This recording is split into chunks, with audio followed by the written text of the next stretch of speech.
ಕಾಂಗ್ರೆಸ್ನಲ್ಲಿ DCM DK Shivakumar ಅವರ ಮಾತು ಕಿಚ್ಚೆಬ್ಬಿಸಿದೆ. ಅಧಿಕಾರ ಹಂಚಿಕೆಗೆ ಶಾಸಕರ ಬಲ ಬೇಕಿಲ್ಲ ಅಂತ ಡಿಕೆ ಶಿವಕುಮಾರ್ ಹೇಳಿದ್ರು. ಡಿಸಿಎಂ ಡಿಕೆಶಿ ಹೇಳಿಕೆ ಬೆನ್ನಲ್ಲೇ ಪರ ವಿರೋಧ ಚರ್ಚೆ ಶುರುವಾಗಿರೋದು. ಶಿಸ್ತು ಪಾಲನೆ ಮಾಡಿ ಅಂತ ಪಕ್ಷ ಲಗಾಮು ಹಾಕಿದೆ. ಈ ವಿಚಾರ ಕೆಣಕಿದ್ರೆ ನಾನು ಮತ್ತೆ ಬಾಯಿ ಬಿಟ್ಬಿಡ್ತೀನಿ.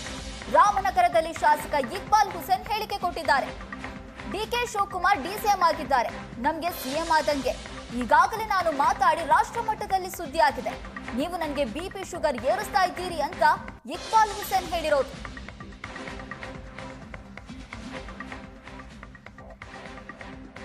ಶಿಸ್ತು ಪಾಲನೆ ಮಾಡಿ ಅಂತ ನಮಗೆ ಲಗಾಮ್ ಹಾಕಿದ್ಮೇಲೆ ನಾವು ಆ ಚೌಕಟ್ಟಿನಲ್ಲೇ ಇರಬೇಕಾಗ್ತದೆ. ಚೌಕಟ್ಟಲ್ಲಿ ಇದ್ದೀವಿ ನಾವು. ನನಗೆ ಅಭಿವೃದ್ಧಿ ಕೆಲಸಗಳ ಬಗ್ಗೆ ನೀವು ಕೇಳೋದೇ ಇಲ್ವಲ್ಲ.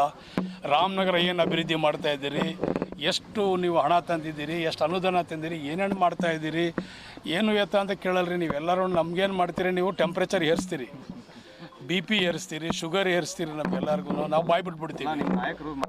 CM ಡೆಪ್ಟಿ CM ಆಗಿದ್ದಾರೆ, CM ಆದಂಗೆ ಅವರು ಸಾಕಷ್ಟು ನನಗೆ ಬೆನ್ನೆಲುಬಾಗಿ ನಿಂತಿದ್ದಾರೆ. ಕೆಲಸ ಕಾರ್ಯ ಅವ್ರ ಆಶೀರ್ವಾದ ಇಲ್ಲದ್ರೆ ನಾನು ಕೆಲಸ ಮಾಡೋಕ್ಕಾಗಲ್ಲ. CMದು ಮುಖ್ಯಮಂತ್ರಿಯವ್ರದ್ದು ಆಶೀರ್ವಾದ ಇದೆ, ಉಪಮುಖ್ಯಮಂತ್ರಿ DK ಶಿವಕುಮಾರ್ ಸಾಹೇಬ್ರದ್ದು ಆಶೀರ್ವಾದ ಇದೆ. ಇಲ್ಲ ಇಬ್ಬರದು ಆಶೀರ್ವಾದ ಇಲ್ಲ, ನಾನು ಶಾಸಕನ ಕೆಲಸ ಸೇವೆ ಮಾಡಲಿಕ್ಕೆ ಕಷ್ಟ ಇದೆ. ನಾನು ಮಾಡ್ತಾಯಿದ್ದೆ. ಅಶೋಕ್ ಅಣ್ಣ ನಮ್ಮ ವಿರೋಧ ಪಕ್ಷದ ನಾಯಕರು. ಕೆಲವು ಸಂದರ್ಭ ನಮಗೆ ಪ್ರೀತಿ ಮಾಡ್ತಾರೆ, ಕೆಲವು ಸಂದರ್ಭ ಡೈವರ್ಸ್ ಮಾಡ್ತಾರೆ.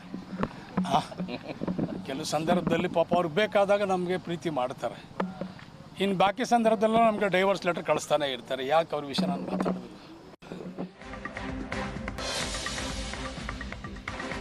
ಇನ್ನು ಸಿಎಂ ಆಗೋಕೆ ಶಾಸಕರ ಬಲ ಬೇಕಿಲ್ಲ ಎಂಬ ಡಿಕೆಶಿ ಹೇಳಿಕೆಗೆ ಸಚಿವ ರಾಮಲಿಂಗಾರೆಡ್ಡಿ ಅಸಮಾಧಾನ ವ್ಯಕ್ತಪಡಿಸಿದ್ದಾರೆ. ಇದೆಲ್ಲ ಅನಗತ್ಯ, ಸಾರ್ವಜನಿಕ ಚರ್ಚೆ ಆಗಬಾರ್ದು. ಹೈಕಮಾಂಡ್ ನಾಯಕರು ಬ್ರೇಕ್ ಹಾಕಬೇಕಿತ್ತು, ನಮ್ಮ ಬಾಯಿಗೆ ಈಗ ನಾವೇ ಬ್ರೇಕ್ ಹಾಕೊಳ್ಬೇಕು. ಸಿಎಂ ಡಿಸಿಎಂ ಪರವಾಗಿ ಹೇಳಿಕೆ ನೀಡುವ ಅಗತ್ಯವೂ ಇಲ್ಲ ಅಂತ ರಾಮಲಿಂಗಾರೆಡ್ಡಿ ಅಸಮಾಧಾನ ಹೊರಹಾಕಿದ್ದಾರೆ. ಈಗ 5 ವರ್ಷ ಅದನ್ನು ಹೈಕಮಾಂಡ್ ತೀರ್ಮಾನ ಮಾಡೋದು. 5 ವರ್ಷನೋ ಅಥವಾ ಏನೋ ಹಂಚಿಕೆ ಮಾಡ್ಕೋಬೇಕು. ಇಲ್ಲಿ ಸಾರ್ವಜನಿಕವಾಗಿ ಚರ್ಚೆ ಮಾಡೋ ನೆಸಿಟಿ ಇರಲಿಲ್ಲ. ಸುಮ್ಮನೆ ಏನಾಯಿತು, ಮಾಧ್ಯಮಕ್ಕೆ ಆಹಾರ ಆಯಿತು, ಅಪೋಸಿಷನವ್ರಿಗೆ ಆಹಾರ ಆಯಿತು. ಆಮೇಲೆ 3 ಜನ ಉಪಮುಖ್ಯಮಂತ್ರಿಗಳು ಅಂತ ಬಹಿರಂಗವಾಗಿ ಯಾಕೆ ಹೇಳಬೇಕು? 3 ಜನ ಉಪಮುಖ್ಯಮಂತ್ರಿಗಳು, ಆಮೇಲೆ ಇನ್ನೂ ಬೇಕಾದಷ್ಟು ಇಶ್ಯೂಸ್ ಎಲ್ಲ ಬಂತಲ್ಲ, ಇನ್ನೊಂದು 2-3 ಇಶ್ಯೂಸ್ ಇತ್ತಲ್ಲ. ರಾಜನ್ ಅವರು ಅಸೆಂಬ್ಲಿ ಸ್ಟೇಟ್ಮೆಂಟ್ ಮಾಡಿದ್ದು,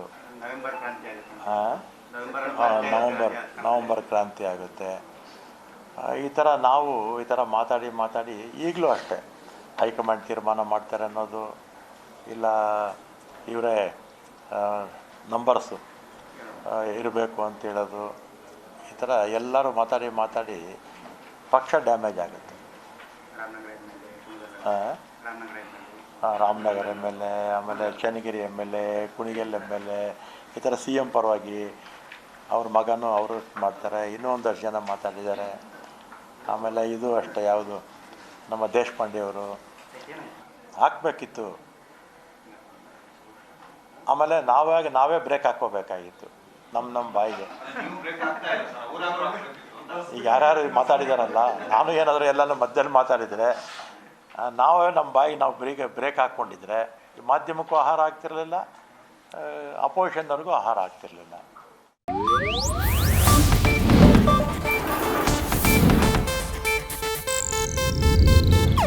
ಇದು ಏಷ್ಯಾನೆಟ್ ನ್ಯೂಸ್ ನೆಟ್ವರ್ಕ್ ಪ್ರಸ್ತುತಿ.